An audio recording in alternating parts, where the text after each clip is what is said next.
নিউজটা শুনে মানে আমার চোখে পানি চলে এসছে, আমি কাঁদছিলাম। नमस्कार, मैं हूँ आशा भोसले। बाहर बनके आओ कभी तुम्हारी दुनिया में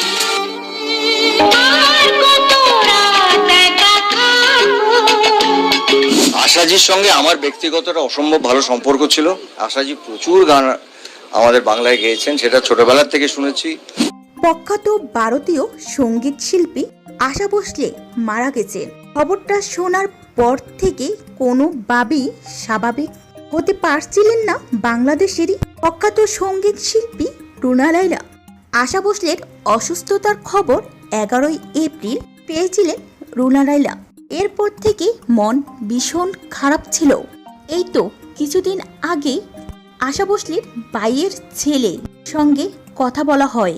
তার শারীরিক অবস্থার খোঁজ খবর নেওয়া হলে তার ভাইয়ের ছেলে জানানো হয় যে আশা ঘোষের শারীরিক অবস্থা খুব বেশি ভালো নয়। অনেকদিন আগেই কথা হয়েছিল, অনেকদিন ভেবেছিলাম ফোন করব করে আর করা হলো না। রুনা লায়লার সঙ্গে আশা ভোসলের সম্পর্ক অনেক পুরনো।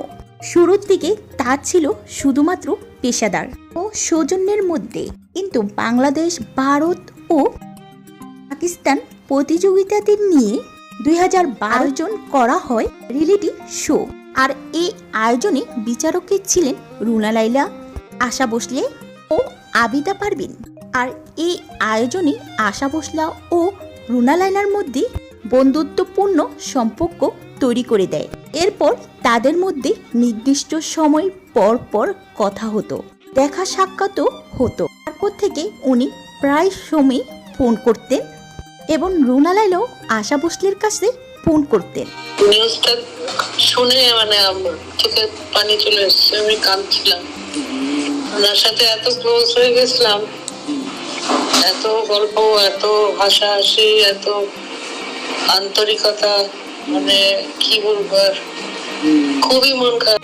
অনেকদিন আগেই কথা হয়েছে, বেশি দিন, অনেকদিন ভেবেছিলাম ফোন করবো করে আর করা হয় নাই। তারপর থেকে ওনার সাথে প্রায় উনি ফোন করতেন, আমি ফোন করতাম। বম্বে গেলাম ওনাকে দিয়ে গান করাতে, তো বাসাতে ওনার বাড়িতে গেলাম। উনি আবার তার 2 দিন আগে লন্ডন থেকে ফিরেছেন। তারপরে উনি আবার কি কাবাব টাবাব কি বানিয়ে রেখেছে, অনেক কিছু রান্না টান্না করলেন। আমি ছিলাম, ওনার ভাইয়ের ছেলে, ওর বোন, এই আমরা 4 জন বসে গল্প করছি, খাচ্ছি।